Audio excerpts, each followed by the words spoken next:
முழுக்க முழுக்க essential நியூட்ரியன்ஸையும் multi விட்டமின்ஸையும் ஃபுல்லாக பேக் பண்ணி வச்சுருக்கிற ஒரு பிளான்ட்டை பற்றி தான் நம்ம பார்க்க போகிறோம் ஃப்ரெண்ட்ஸ் எல்லாருக்கும் வணக்கம். எல்லோரும் சௌக்கியமாக இருக்கீங்க அப்படின்னு நான் நம்புகிறேன். நம்ம இன்றைக்கி ஒரு அற்புதமான பிளான்ட்டை பற்றி பார்க்க போகிறோம். அது எல்லாருக்குமே தெரிஞ்ச பரங்கிக்காய் அப்படின்னு சொல்லக்கூடிய எல்லோ பம்ப்கின் தான். மஞ்சள் பூசணின்னு சொல்லுவாங்க, சர்க்கரை பூசணின்னு சொல்லுவாங்க. எங்கள் ஊர் சைடு பார்த்திங்க அப்படின்னா அதை அரசாணிக்காய் அப்படின்னு சொல்லுவாங்க. ஸோ இது நிறைய பேருக்கு தெரியும்.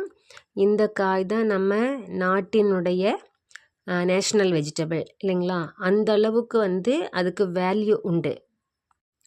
இந்த செடியில் பார்த்திங்கன்னா எல்லா பார்ட்ஸுமே எடிபிள் தான். அனைத்து பாகங்களுமே மருத்துவ குணம் உடையது, உணவுப் பொருளாக பயன்படுத்தக்கூடியது. நிறைய பேர் அதனுடைய காயை மட்டும்தான் பயன்படுத்தியிருப்பீங்க. ஆனால் அதனுடைய தண்டு, அதாவது இளந்தண்டுன்னு சொல்லுவோம் இல்லைங்களா? அந்த இளந்தண்டு, அதே மாதிரி டெண்டர் லீஃப், பிஞ்சு இளம் லீஃப், பிஞ்சு லீஃப், ஃப்ரெஷ் லீஃப், புதுசாக வரக்கூடிய இளம் தளிர் இலைகள், அதுக்கப்புறம் அதில் வர அந்த பூக்கள் எல்லாமே நம்மளுக்கு எடிபிள் தாங்க. ஈவன் காயிலையும் பார்த்திங்கன்னா அந்த கொட்டை இருக்குது பார்த்திங்களா? அதுவுமே ஒரு ஹைலி வேல்யூபிள் நியூட்ரியன்ட் காம்பேக்ட்லி பேக்கான ஒரு உணவுப் பொருள் தான் அது. இதில் இந்த பூக்கள் அற்புதமானதுங்க. பூக்கள்லேயும் நிறையா மினரல்ஸ் இருக்குது.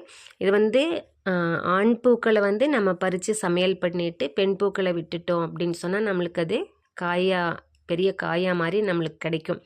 இந்த பிளான்ட்டில் பார்த்திங்க அப்படின்னு சொன்னால் கரோட்டின்ஸ் ரொம்ப அதிக அளவில் இருக்குது. நம்மளுக்கு கரோட்டின் அப்படின்னா நம்ம எல்லாருக்குமே தெரிஞ்சது கேரட் ஒன்று தான் இல்லைங்களா? ஸோ கேரட்டுக்கு இணையான அளவில் இதில் பீட்டா கரோட்டின் நிறையா இருக்குது. அதனால தான் இந்த காய் நம்மளுக்கு அந்த கேரட்டின் ஏறத்தாழ கேரட்டினுடைய அந்த கலரையே வச்சிட்ருக்குங்க. இது அதனால் கண்ணுக்கு ரொம்ப நல்லது அப்படின்னு சொல்லுவாங்க. அதே மாதிரி நம்ம டைஜஸ்டிவ் ட்ராக், கட் ஹெல்த்துக்கு இது ரொம்ப ஹெல்ப்ஃபுல்லாக இருக்குது. இதில் நான் முதலே சொன்ன மாதிரி மல்டி விட்டமின்ஸ் இதில் நிறையா இருக்குது. அதில் பார்த்திங்கன்னு சொன்னால் விட்டமின் சி ரொம்ப அதிக அளவில் இருக்குது. அதுக்கப்புறம் இந்த காயில் நார்ச்சத்து அதிகமாக இருக்குங்க. இந்த காயில் மட்டும் இல்லை, இந்த காய் சாப்பிட்டாலும் சரி, இலை சாப்பிட்டாலும், பூ சாப்பிட்டாலும், எது சாப்பிட்டாலுமே அதில் நார்ச்சத்து ரொம்ப அதிக அளவில் இருக்கிறனால பவல் மூமெண்ட்டை ப்ரமோட் பண்ணும். அதனால் கான்ஸ்டிபேஷன் வராமல் பார்த்துட்டு நம்மளுடைய டைஜஸ்டிவ் ட்ராக்கை க்ளீனாக வச்சுக்கிறதுக்கு இது ரொம்ப உதவியாக இருக்குதுங்க. இப்போ நம்ம அந்த காயை மட்டும் சாப்பிடாம இதனுடைய மற்ற பாகங்களையுமே நம்ம உணவுப் பொருளாக நம்ம பயன்படுத்த ஆரம்பிக்கணும். அதே மாதிரி இந்த காயை சமைக்கும்போது நம்ம அந்த தோலை நீக்கக்கூடாதுங்க. அப்படியே சேர்த்து தான் நம்ம சமைச்சிக்கணும். இதில் முக்கியமாக பார்த்தீங்க அப்படின்னா இதில் பீட்டா கரோட்டின் இருக்கிறதுனால கண்ணுக்கு ரொம்ப உதவியாக இருக்குதுன்னு நம்ம பார்த்தோம். இன்னும் நிறைய பேர் யங் கேர்ள்ஸை பார்த்திங்கன்னா நிறையா கேரட் ஜூஸ் குடிப்பாங்க. எதுக்கு அப்படின்னு கேட்டால் ஸ்கின் க்ளோயிங்காக இருக்கிறதுக்கு, ஸ்கின் கம்ப்ளெக்ஷன் இம்ப்ரூவ் ஆகிறதுக்கு அப்படின்னு எல்லாம் சொல்லுவாங்க. அதே சேம் கேரக்டர் இந்த காய்க்குமே உண்டு. இது நம்ம ஸ்கின்னை ஹெல்த்தியாக வச்சுட்டு நம்மளுக்கு அந்த ஒரு க்ளோயி ஸ்கின்னை ஃப்ரெஷ்ஷாக இருக்கிற மாதிரியான ஒரு க்ளோயினஸை கொடுக்கும். இந்த பம்ப்கினில் பார்த்திங்க அப்படின்னு சொன்னால் பொட்டாசியம் அதிக அளவில் இருக்குது. இதனால் இது நம்ம மசில் ப்ராப்ளம் வராமல் நம்மளை பாதுகாக்கும். அதாவது மசில் கண்ட்ராக்ஷனுக்கு உதவும். அதே மாதிரி உடம்புல கெட்ட நீர் தேங்கி இருக்காமல் அதை வெளியில் ஏற்றுறதுக்கு ரொம்ப உதவியாக இருக்குங்க. அதுக்கப்புறம் இது கொலஸ்ட்ரால் ஃப்ரீ. இந்த காய், இந்த செடி ஃபுல்லாகவுமே கொலஸ்ட்ரால் ஃப்ரீயாக இருக்கிறனால கார்டியாக் ஹெல்த்துக்கு ரொம்ப நல்லது. அதே மாதிரி பிளட் ப்ரெஷரையும் அது நார்மலாக வச்சிட்ருக்கிறதுக்கு உதவுது. பாடியில் இருக்கக்கூடிய மினரல் கண்டென்ட் அண்ட் ஃப்ளூயிடை பேலன்ஸில் வச்சுக்குது. முன்னமே சொன்ன மாதிரிங்க இது compactly packed nutrient rich food அப்படின்னு சொல்லலாம். இது கேலரிஸ் ரொம்ப கம்மியாக இருக்கும். அதனால் வெயிட் மெயின்டெனன்ஸ்க்கு ரொம்ப ஹெல்ப்ஃபுல்லாக இருக்குது. இதில் vitamin A, vitamin C, potassium பார்த்திங்கன்னா 12% இருக்குது, காப்பர் 25%, மேங்கனீஸ் 9%, ரிபோஃப்ளைவின் 15%, அயன் இருக்குங்க. அது போக விட்டமின் இ ரொம்ப நிறையா இருக்குது இதில். அதனால் நம்மளுடைய இம்யூனிட்டியை இது அதிகப்படுத்தி கொடுக்குது. நம்ம உடம்புல மெட்டபாலிக் ஆக்டிவிட்டினால் உருவாகக்கூடிய அந்த ஃப்ரீ ரேடிக்கல்ஸை கண்ட்ரோல் பண்ணக்கூடிய பவர் வந்து இந்த பிளான்ட்டுக்கு இருக்குது. அதாவது இந்த பம்கின் காய் சாப்பிட்றவங்களுக்கு நிறைய அந்த பெனிஃபிட் கிடைக்கும். ரீசன் என்ன அப்படின்னு பார்த்தீங்கன்னா, இது வந்து anti accident rich plant.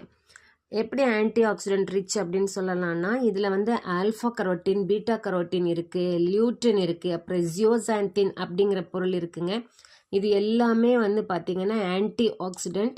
So இந்த ஆன்டி ஆக்சிடெண்ட் வந்து உடம்புல உருவாகக்கூடிய அந்த ஃப்ரீ ரேடிக்கல்ஸை வந்து நியூட்ரலைஸ் பண்ணிடுது. அதனால் வந்து நம்ம உடம்புலையோ நம்ம உடம்புக்கோ செல்லுக்கோ வந்து டேமேஜ் வராமல் பாதுகாக்குதுங்க. ஒரு ரிசர்ச் என்ன சொல்லுதுன்னாங்க, இந்த காய் வந்து நம்ம உணவில் அதிகமாக சேர்த்துட்டு இருக்கும்போது நம்ம ஒயிட் பிளட் செல் ப்ரொடக்ஷனை வந்து அது இன்க்ரீஸ் பண்ணி தருது. அதனால் வந்து நம்மளுடைய இம்யூன் சிஸ்டம் வந்து நல்லா எஃபெக்டிவாக வந்து வேலை செய்யுது. அதனால் வந்து உடம்புல ஏற்படக்கூடிய காயங்களை, அதாவது வூண்டு ஹீலிங்கை வந்து ஸ்பீடப் பண்ணி தருதுங்க. ஒரு ரிசர்ச் ரிப்போர்ட் நம்மளுக்கு என்ன சொல்லுது அப்படின்னாங்க, இந்த பிளான்ட் வந்து விட்டமின் ஏ ரிச் அப்படின்னு நம்ம பார்த்தோம். ஸோ இந்த காயை எடுத்துகிட்டு இருக்கும்போது 19% வந்து ஏஜ் ரிலேட்டட் கேட்ராக்ட் வர்றதனுடைய ரிஸ்க் வந்து குறையுது அப்படின்னு சொல்கிறாங்க. அதுக்கு வந்து இதில் பீட்டா கரோட்டின் நிறையா இருக்கிறது தான் அதுக்கு ஒரு காரணம். அதே மாதிரி லியூட்டின் அண்ட் ஜியோசாந்தினுமே வந்து 19% வந்து அந்த ரிஸ்க்கை வந்து குறைக்குது அப்படிங்கிறது சொல்கிறாங்க.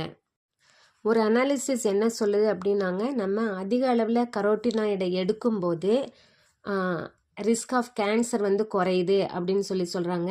இப்போ இந்த காயை பொறுத்த வரைக்கும் பார்த்தீங்க அப்படின்னா, இதில் alpha carotene, beta carotene, lutein இது எல்லாமே அதிக அளவில் இருந்துகிட்ருக்கு. ஸோ அதனால் வந்து இது பிரெஸ்ட் கேன்சருடைய ரிஸ்க்கை வந்து குறைக்குது அப்படின்னு சொல்கிறாங்க. ஒரு ரிப்போர்ட் என்ன சொல்லுது அப்படின்னாங்க, ஒரு கப்பு அளவுக்கு நம்ம இந்த பம்கினை சாப்பிடும்போது நம்மளுக்கு 200% of daily recommended intake of vitamin A நம்மளுக்கு கிடைக்குது அப்படின்னு சொல்லுதுங்க. இந்த அளவு வந்து நம்ம கண்ணில் இருக்கக்கூடிய கார்னியாவை வந்து ப்ரொடெக்ட் பண்ணுது. அதனால் நம்ம ஐசைட் அண்ட் விஷன் வந்து பாதிக்கப்படாமல் ஓரளவுக்கு ஒரு ப்ரொடெக்ஷன் கிடைக்கும் அப்படின்னு சொல்கிறாங்க. இது பாடி மெயின்டைன் பண்ணணும், வெயிட் மெயின்டைன் பண்ணணும்னு சொல்கிறவங்களுக்கு ஒரு நல்ல பொருளுங்க. ஏன்னா இது வந்து ஃபைபர் ரிச்சாக இருக்குது. இது என்ன பண்ணுதுன்னா, நம்ம டைஜஷன் ப்ராசஸை வந்து ஸ்லோ பண்ணுறனால, எப்போவுமே வயிறு நிறைஞ்சிருக்கிற மாதிரியான ஒரு ஃபீலிங்கை கொடுக்குறனால நம்மளுடைய ஃபுட் இன்டேக் வந்து கண்ட்ரோல் ஆகும். அப்போ வந்து நம்ம பாடி வெயிட் வந்து நம்ம ஈஸியாக மெயின்டைன் பண்ணலாங்க. இந்த பம்கினோட விதைகளில் வந்து அதிகளவில் ஜிங்க் இருக்குங்க. இந்த மினரல் வந்து ஆண்களுடைய செக்ஷுவல் ஹெல்த்துக்கு வந்து ஒரு இம்பார்ட்டண்ட்டாக கருதப்படுது. இந்த காயில் வந்து ஃபைட்டோஸ்டீரால்ஸ் அதிக அளவில் இருக்குதுங்க. இந்த ஃபைட்டோஸ்டீரால் என்ன பண்ணும் அப்படின்னா, என்லார்ஜ் ஆன ப்ராஸ்டேட்டை வந்து ஷ்ரிங்க் பண்ணுறதுக்கு ரொம்ப ஹெல்ப் பண்ணுது. இவ்வளவு பெனிஃபிட் கொடுக்கக்கூடிய இந்த காயை வந்து நம்ம சீப்புன்னு நினைக்காம நம்ம ஃபுட்டில் சேர்த்துட்டு நம்ம ஹெல்த்தை மெயின்டைன் பண்ணுறதுக்கு நம்ம ட்ரை பண்ணணுங்க friends. See you, best wishes, bye bye.